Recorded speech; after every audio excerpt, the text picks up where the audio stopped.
Bonjour, je m'appelle Lasconi. NYSYMB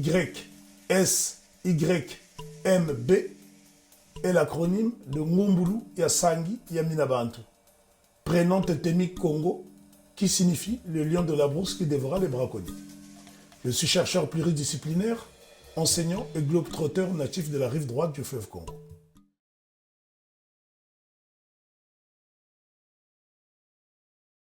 Est-ce qu'il est possible de unir l'Afrique maintenant et son diaspora noire? Je veux bien reprendre la question en premier, si parce que c'est un sujet qui me passionne tellement. Je donnerai un exemple tout bête. L'Allemagne et la France se sont canardés pendant des décennies. Pas seulement pendant les guerres dites mondiales, 14-18 et 39-45. À l'époque de la Prusse, il y avait déjà des guerres. N'oubliez pas que l'une des raisons qui a fait que Bismarck se venge sur la France, c'est parce que Napoléon Bonaparte avait fait travailler des prisonniers prussiens pour en faire des esclaves afin de construire le canal de l'Our qui a permis à Paris d'avoir de l'eau courante. Aujourd'hui, on parle du couple franco-allemand. Les pays africains n'ont pas de conflits majeurs. Prenez le cas du Mali et du Burkina Faso. C'est deux pays qui ont fait la guerre, qu'on appelait la guerre des pauvres, ou la guerre de la bande d'Agacher. Ça a duré à peine 3 jours. Peu de gens, c'est à l'époque où Cabral était décédé, donc 73-74. Et aujourd'hui, ces pays font partie de l'AES. Comment peut-on réunifier l'Afrique ou unir l'Afrique? Nous pensons que l'Afrique a commencé à partir de la colonisation. La Guinée-Bissau, le Congo dit Brazzaville, le Gabon, le Cameroun sont des fabrications coloniales. Les Africains ont toujours vécu dans des grands ensembles. Si vous allez en Guinée-Bissau, au Sénégal, en Guinée-Conakry, en Gambie, des pays que j'ai fait, vous avez l'impression d'être dans le même pays. Vous avez les mêmes peuples, vous avez les mêmes traditions. Dommage pour moi, c'est une des frustrations que je soulève quand même, c'est que j'aurais voulu projeter et je vous aurais montré les rites initiatiques qu'on trouve en Gambie, en Guinée, en Casamance et en Guinée-Bissau. Le Boukout. Vous en avez déjà entendu parler. Voyez-vous que c'est un Congolais qui vous parle de votre pays, faites très attention. Donc c'est bien pour vous dire que l'unité peut se faire à partir même de nos traditions. S'il y a un continent qu'on peut facilement unir, c'est l'Afrique. Regardez l'Europe, les guerres d'inquisition, des guerres de 30 ans, des guerres au niveau de la région. Il y a eu toutes sortes de guerres. Le Luxembourg, pays dans lequel nous sommes, c'est une fabrication récente. Ce sont des États tampons, le Luxembourg et la Belgique. Ce sont des pays récents qui ont été fabriqués pour freiner la guerre. Étudiez l'histoire dans le pays dans lequel nous sommes, et vous allez voir que c'est un pays qui a été fabriqué pour éviter la guerre. Idem, combien de fois le Luxembourg a été envahi? Il y a des... Moi, à chaque fois que je vais dans un pays, je profite pour filmer les sites.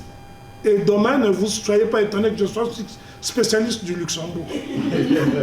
Le père de l'Europe, Robert Schuman, n'est pas né luxembourgeois. Aujourd'hui, il est considéré comme luxembourgeois. Il est né allemand. Parce qu'à l'époque où il était né, le Luxembourg était sous occupation germanique. Aujourd'hui, le Luxembourg a reconquis son indépendance, sa souveraineté, raison pour laquelle Robert Schuman, père de l'Europe, c'est lui qui a été à l'origine de l'union du charbon et de l'acier, qui donnera par la suite communauté économique européenne, et après Union européenne. C'est une histoire contemporaine dont j'ai été témoin. Je veux dire, la création de la CE, j'étais déjà adulte. La création de l'Union européenne, j'étais déjà adulte. Quand le Portugal et l'Espagne ont intégré l'Union européenne en 1986, c'était des pays, pour circuler entre ces pays-là, on avait besoin de visa. Si les Européens qui se sont fait des guerres horribles, dont on ne peut pas quantifier les êtres humains, ont réussi à faire l'Union, mais docteur Lopez, ça serait une insulte à l'intelligence et à la mémoire africaine de penser que ce serait une utopie. Il n'y a rien de plus facile que de faire l'unité en Afrique. Le problème est qu'on a des lobbies à l'extérieur quand vous avez le siège de l'Union africaine, qui est financé par un pays comme la Chine, comment voulez-vous faire l'Union quand vous avez des influences extérieures? Je ne prends que l'exemple de la Chine. Le budget de fonctionnement de l'Union africaine est financé à 78%, 80% par l'Union européenne. À ce moment-là, celui qui finance ne va jamais accepter que les Africains puissent s'unir. Moi, je suis convaincu que les Africains peuvent créer un État fédéral. C'est une question de volonté politique. Mais pour cela, il faut se débarrasser des marionnettes. Nous sommes en train de faire le ménage. C'est l'heure de la rédemption, croyez-moi. Avant de venir au Luxembourg, j'étais en Afrique, au Burkina Faso où j'enseigne. Je peux vous assurer que le processus de libération de l'Afrique est inévitable et inéluctable. Pourquoi je le dis? Parce que hier, les grands économistes disaient que l'Afrique, c'est the hopeless continent. Ça veut dire le continent sans espoir. Aujourd'hui, tout le monde dit le continent du futur. Moi, je dis non, c'est un mensonge. Ce n'est pas le continent du futur. C'est le continent actuel. L'Afrique est le continent du présent. Regardez comment nos chefs d'État, si on peut les appeler ainsi, sont convoqués un peu partout. Sommet turc, Afrique, sommet Chine, Afrique. Chacun veut avoir sa part de l'Afrique. Si on est un continent sans avenir, pourquoi tant de convoitises? L'Afrique est le continent le plus convoité, mais le plus dénigré. Parce que les Africains n'ont pas un média puissant panafricain pour promouvoir ce qu'il y a de meilleur. Donc quand je vois mon frère et compatriote Sir Makosso qui se débat avec ses multiples caméras, avec Ziana TV, pour venir couvrir cet événement, parce que c'est la seule chaîne, il est congolais, qui vient couvrir l'événement du Black History Month. Il aurait fallu plusieurs chaînes de télévision pour diffuser l'information partout. Pour faire l'unité, c'est aussi de promouvoir l'Afrique. Si vous ne connaissez pas le continent, que savent les Cap-Verdiens sur les Malawites? Que savent les Malawites sur les Bissau-Guinéens, etc. Il nous faut des chaînes de télévision panafricaines pour diffuser en Afrique ce que nous avons de commun. Nkrumah l'a dit, et c'est mon dernier mot, ce qui nous unit est plus important que ce qui nous divise. Voilà. Merci beaucoup. Je laisse la parole aussi à Madeleine avant de finir. Oui.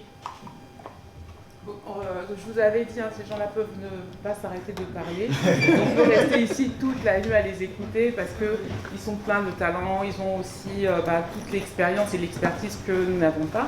Mais bon, avant de continuer avec vos questions, on a ici un artiste, on a David Ganda qui veut juste un petit moment de détente et après on passera aux questions-réponses pour que vous ayez aussi l'occasion de vous exprimer, de poser vos questions à nos deux historiens.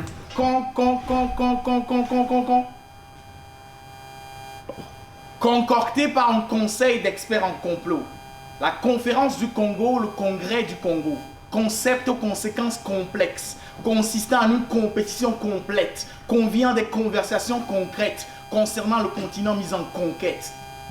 Des conférenciers ayant jamais mis pied sur le continent, convaincus du concept, confluèrent confiants, consignèrent des compromis, des consensus, conjuguèrent leurs compétences confuses, compatibles à leurs idées conservatrices et controversées, sans consulter ou concerter au préalable les concernés, les contours du continent au sous-sol convoité seront à coups de compas contrefaits, contrecarrés. Selon leurs intérêts contraires, des décisions étaient conclues. Ainsi, de ce congrès farfelu virent jour des frontières congrues, conduisant sur le continent à des pluies de conflits qui continuent. Comme ceux conduisant à la fuite vers des camps contigus, plus de 7 millions de Congolais et Congolaises hors de leur contrée, sans oublier leurs compatriotes et consanguins consumés. Entre conjoncture et concomitance, il y a des conjonctures. Entre concomitance et conjoncture, il y a des conspirations. Des complices et cons armés qui forcent aux concessions. Congédier ses congénères, les faire comprimer dans des conditions considérées même pas animales. On attend le jour des confessions. La concurrence des multinationales, elle aiguise les confrontations. D'un ton condescendant, ils nous contrôlent avec combustion. Combinés à nos élites concubins, nous poussent à la congestion. Qu'on concède, qu'on se confonde à la masse ou qu'on se conforme. Confrères, consoeurs, la lutte constante n'est pas un congé, je vous le confirme. compte tenu du contenu de ce texte proche d'un conte, il faudra bien qu'on se contente du moindre combat contente. Quels que soient ces contextes à contrainte, ces contentieux pleins de complaintes, en rang compact constate qu'on contrevient à ce contraste. Merci d'avoir écouté ce texte compliqué.